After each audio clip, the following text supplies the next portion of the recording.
আজ আমি নিজের পছন্দ মতো সবজি দিয়ে ডিমের অমলেট বানিয়ে নিলাম আর তার রেসিপি তোমাদের সাথে শেয়ার করছি। Hello friends, welcome to Ojo and mom cooking and blogging.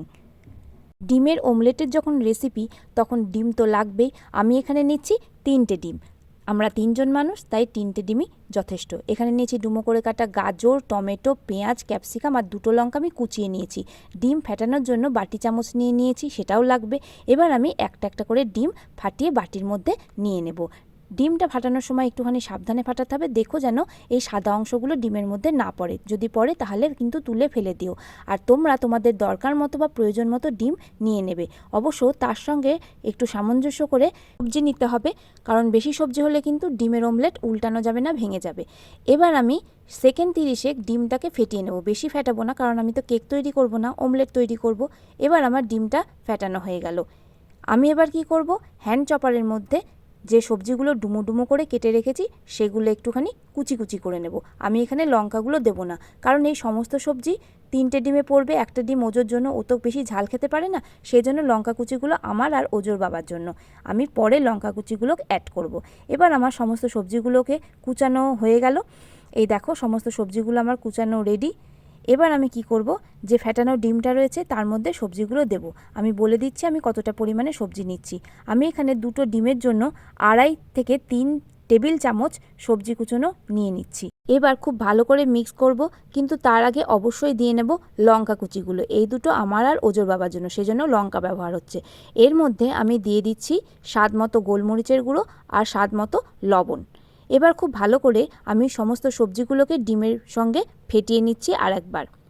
এদিকে ডিম ফেটাতে ফেটাতে আমি গ্যাসের ফ্লেমে বসিয়ে দিয়েছি ফ্রাই প্যান, আর তার মধ্যে আমি দিয়ে নিচ্ছি একটু সর্ষের তেল। ফ্রাই প্যানের হ্যান্ডেলটা ভেঙে গেছে, সেজন্য সাঁড়াশি দিয়ে সর্ষের তেলটা সমস্ত প্যানে আমি ভালো করে ছড়িয়ে নিলাম। এবার তেলটা বেশ খানিকটা গরম হতেই এর মধ্যে যে ডিমের মিশ্রণ সেটা আমি ঢেলে দিচ্ছি। এবার একটু ছড়িয়ে দিচ্ছি যাতে চারিদিকে সমানভাবে পৌঁছে যায়। আর ছড়িয়ে দেওয়ার পরই কিন্তু আমি সঙ্গে সঙ্গে ঢেকে দেবো মিনিট 2-এর জন্য। মিনিট 2 পরে ঢাকনাটা আমি তুলে নেব, আর তার সঙ্গে সঙ্গে ডিমটাও কিন্তু আমি উল্টে নেব। এই দেখো বন্ধুরা, আমি ডিমটা উল্টে নিলাম। হ্যাঁ, আমার ফ্রাই প্যানটা একটুখানি পুরনো হয়ে গেছে, সেজন্য নিচটা একটুখানি লাল হয়ে গেছে। এবার মিনিট 2-এর জন্য আমি আবার ঢেকে দেব, আর ঢাকনাটা মিনিট 2 পরে খুলে আমি আরেকবার ডিমটাকে উল্টে নেব। ডিমটাকে বেশ ভালো করে ভাজা ভাজা করে আমি কিন্তু প্লেটে তুলে রাখবো। এই ডিম ভাজাটা কিন্তু খেতে খুব ভালো হয়, এত সফট হয় সেটা তোমরা নিজেরা বানিয়ে খেলেই বুঝতে পারবে। আচ্ছা, যতক্ষণ আমার ওদিকে ডিম ভাজাটা হচ্ছে, এদিকে আমি ওজোর জন্য বানিয়ে ফেলছি আর একটা ডিমের অমলেটের যে প্রিপারেশন হবে সেটা।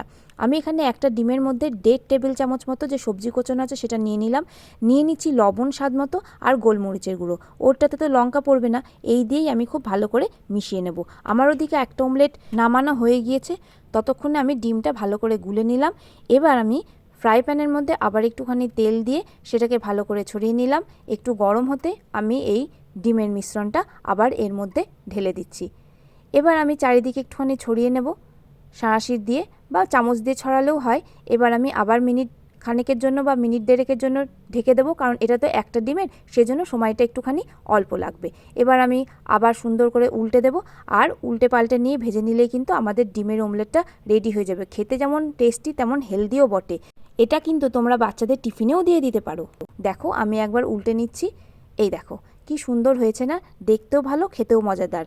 আশা করি তোমাদের এই ভিডিওটা ভালো লেগেছে। যদি ভালো লেগে থাকে তাহলে অবশ্যই একটা লাইক, শেয়ার, কমেন্ট করো। নতুন বন্ধুরা প্লিজ পাশে থেকো। অবশ্যই কিন্তু আমার এই চ্যানেলটা তোমরা সাবস্ক্রাইব করে নিও। অবশ্যই বেল বাটন ক্লিক করো, যাতে আমাদের দেওয়া ভিডিও তোমাদের কাছে পৌঁছায় সবার আগে। এতক্ষণ ধরে যে ভিডিও দেখলে আমার সঙ্গে, তার জন্য জানাই তোমাদের অসংখ্য ধন্যবাদ।